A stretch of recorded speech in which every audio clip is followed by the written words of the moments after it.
Olá, meus queridos, como vocês estão? Tudo bem? Bem, espero que vocês estejam bem, estejam em casa, seguros, tranquilos, se cuidando e que estejam animados aí com o começo das aulas, com o começo do ano, certo?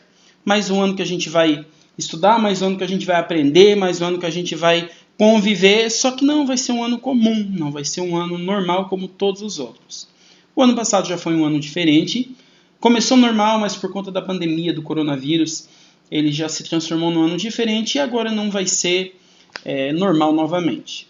Nós teremos aí aulas, momentos presenciais, teremos momentos apenas em casa, teremos atividades impressas, atividade remota, plataforma, aquela loucura toda, mas o mais importante, espero que a gente tenha aprendizado, espero que você aprenda, que seja um ano bom, que seja um ano tranquilo para você, que você chegue final do ano com maior conhecimento, com maior habilidade do que você está agora, também seguro, também com saúde, que todos nós venhamos a passar um ano tranquilo, tanto a gente quanto a nossa família, os nossos amigos, aqueles que nos cercam, certo? Bem, vamos lá. Eu me chamo Robson, sou professor de Geografia, vou ser o professor de vocês esse ano, espero que a gente se dê muito bem, certo? E espero que a gente possa caminhar junto, aprender um com o outro, ok? Vamos lá. Para essa primeira semana, eu já preparei para vocês uma atividade. Aí você vai dizer assim, professor Robson, atividade, tu tá ficando doido, professor. Tu ainda não explicou o conteúdo e já quer passar atividade para os alunos? Bem, fiquem tranquilos, deixa eu explicar a atividade primeiro que você vai ficar calmo já. Essa é uma atividade diagnóstica. O que é uma atividade diagnóstica? Bem, ela é uma atividade feita porque eu quero ver o que vocês já sabem, o que vocês aprenderam, o que vocês realmente sabem fazer, quais as habilidades que vocês tiveram, os conteúdos que vocês aprenderam, certo? E eu preciso muito disso para eu planejar o ano da melhor forma possível, para esse ano realmente ser bom, ser atrativo para vocês, para que vocês realmente não precisam aprender nada dobrado, mas também não deixem nada importante para trás. É muito importante isso para que o ensino de vocês aconteça da melhor forma possível, certo? Vamos lá. Essa atividade como é que deve ser feita? Faça você mesmo. Não vá para o Google, eu peço por favor. Não vá para o Braille, não vá para site nenhum. Não peça ajuda de ninguém, faça você mesmo. Professor, mas se eu não souber o que está ali, professor, fique tranquilo, eu não espero realmente que você saiba tudo.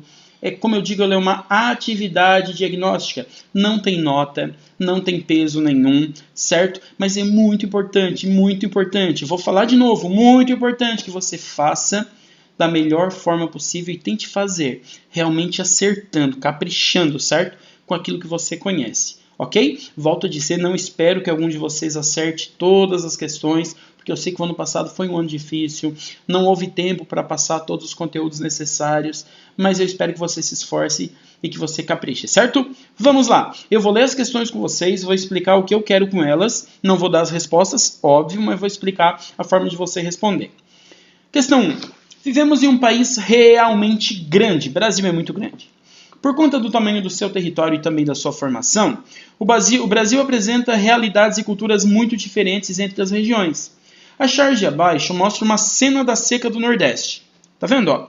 Seca no Nordeste é uma vaca morta de sede, um cacto chorando sobre ela.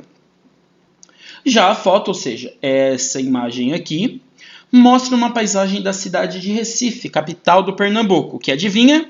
Que também fica no Nordeste. Será que a charge retratou todo o Nordeste?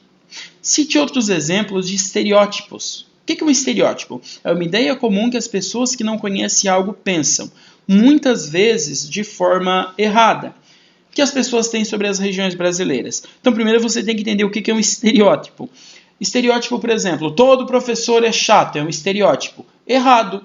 Estereótipos normalmente são errados. Pode existir professores chatos?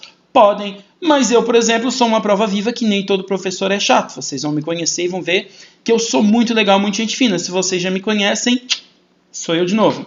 Certo?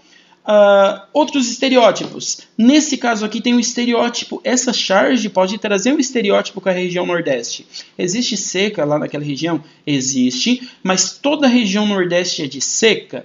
Não, olha essa foto de Recife para mostrar que nem toda região é assim. Muitas vezes a gente tem ideias sobre os lugares sobre as pessoas, sobre as coisas, e a nossa ideia às vezes não está bem certa, ela é mais baseada no senso comum, ou seja, aquilo que todo mundo pensa, do que realmente na realidade. E a realidade nem sempre é do jeito que a gente pensa. E agora eu quero que você pense, e as outras regiões do Brasil? Que ideias comuns que as pessoas têm sobre essas regiões, mas que não são bem assim, que essas regiões na verdade são um pouco diferentes. Pensa na região norte.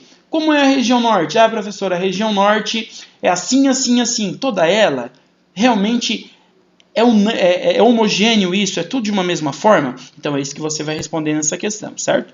Não precisa falar de todas as regiões, mas fale alguns exemplos que você lembra, que você sabe. Questão 2.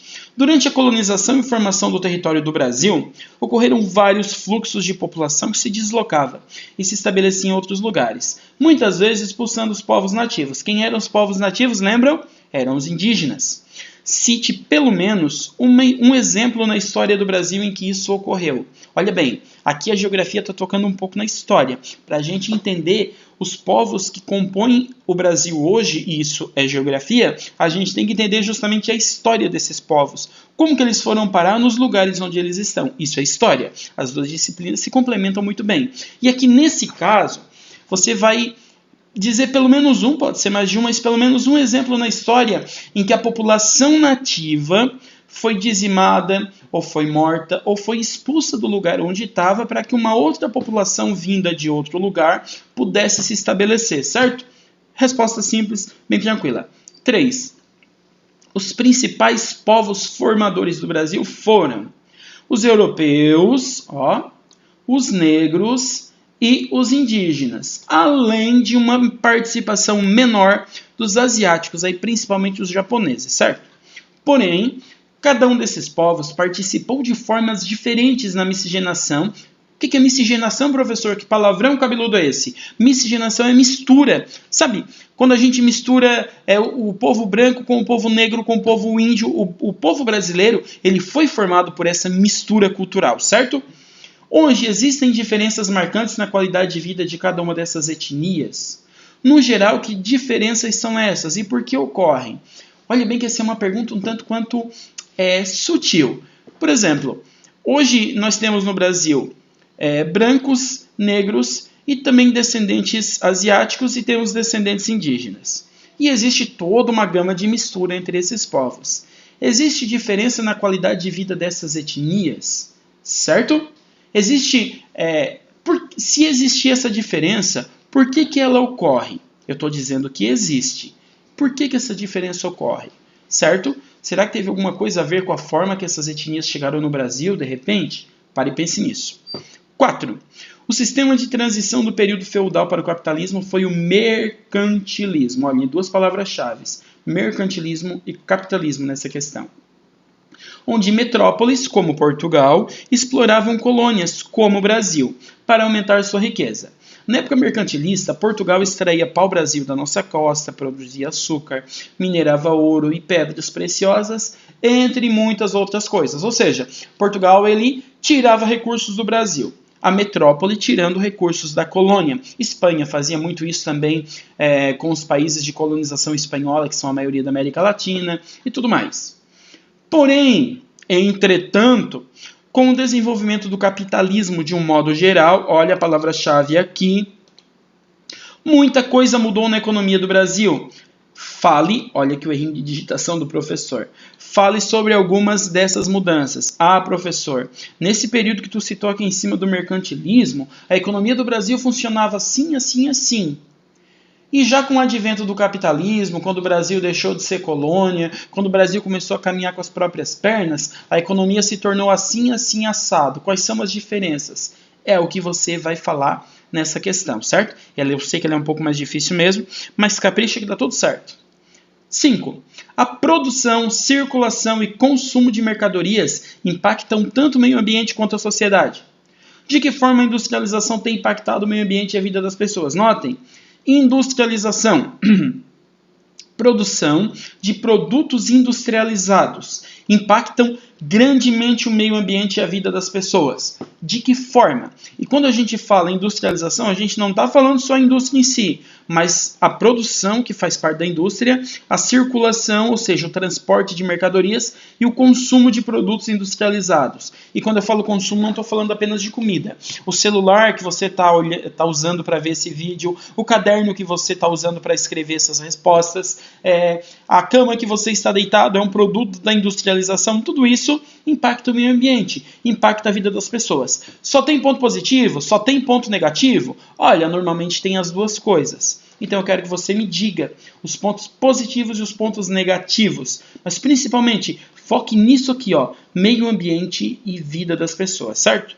6. As redes de transporte, e aqui nós temos rodovias, que são as estradas, ferrovias, são as estradas de ferro onde passam os trens, hidrovias, por onde passam barcos e navios, aerovias para aviões, helicópteros e tudo mais, e dutovias. Talvez você nunca tenha ouvido falar nessa palavra, dutovias, mas dutovias são grandes vias de dutos, de cano, onde se transporta normalmente gás natural ou petróleo, certo? De uma região para outra. Quando umas grandes empresas ou governos instalam dutovias ligando uma região a outra, não é mais necessário caminhões, trens ou navios. Aviões são muito difíceis de serem usados, mas principalmente caminhões, trens e navios para transportar petróleo e gás natural. Vai por duto, o custo é muito mais barato e realmente barateia o custo dessas coisas. Então, de novo, as redes de transporte têm um papel muito importante na integração do território brasileiro. O que é integrar? É tornar íntegro, tornar inteiro, tornar um só. O Brasil ele é um país absurdamente grande, muito, muito grande. Eu quero que você explique por que essas redes de transporte são tão importantes para integrar o território brasileiro, para tornar o território brasileiro um só. Ok? 7. Saber interpretar mapas e gráficos com dados socioeconômicos, ou seja, dados da sociedade e dados da economia, é muito importante para que possamos compreender a realidade dos lugares. Abaixo, você pode ver um mapa e um gráfico que trazem os mesmos dados. Que dados são esses? A taxa de analfabetismo, enrolou a língua, entre pessoas de 15 anos ou mais de idade, lá no ano 2019. Isso por região brasileira.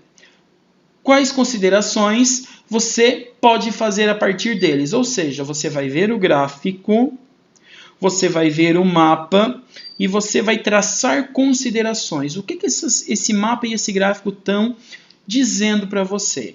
Certo? Você vai pensar a respeito disso, vai tentar entender o que isso aqui está nos falando e você vai dizer, note, vou dar aqui umas dicas. O Brasil, em 2019, há 2 anos atrás, tinha 6,6% da população analfabeta, da população acima de 15 anos analfabeta, certo? O Sudeste 3,3%, o Sul 3,3% empatadinho, o Centro-Oeste 4,9%, o Nordeste 7,6%, aliás, o Norte, e o Nordeste 13,9%. Daqui você pode tirar várias coisas. Quais regiões têm mais analfabetos acima de 15 anos? Quais têm menos? Por que as que têm mais têm mais? Por que as que têm menos têm menos? A qualidade de vida tem alguma coisa a ver com a taxa de analfabetismo? Então, tudo isso você pode responder apenas olhando para esse mapa e para esse gráfico, certo? É muito importante. Volto a repetir. Muito, muito, muito, muito importante que você saiba interpretar mapa, interpretar gráfico na geografia e não só na geografia, na sua vida, ok? 8. O Brasil é um país que possui paisagens dos mais variados tipos. Tem também uma rica e variada natureza, desde florestas tropicais, e aqui a gente pega a Mata Atlântica, a Mata Amazônica, passando pelo Pantanal, pela Caatinga, pelos Campos do Sul e muitos outros biomas, Mata dos Cocais, Mata das Araucárias, os campos aqui do Sul, já falei ali em cima, tem vários outros biomas no Brasil. Por que ocorre essa diversidade de biomas, essa diversidade de paisagens? Quais são os principais fatores que influenciam na formação dos biomas? Ah, professor, o bioma tem esse fator e esse fator que é muito importante na sua formação. E o Brasil tem tantos biomas diferentes por causa disso, disso e disso. Notem que a resposta disso aqui, certo? Tem muito a ver com a resposta disso aqui, por isso que dá para formar uma única resposta.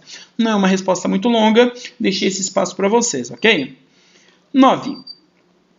As áreas de... Vou passar o meu rosto aqui para cima um pouquinho, que é para a gente ler a 9, que já está terminando, é a última. As áreas de proteção ambiental são muito importantes para proteger o patrimônio natural do Brasil.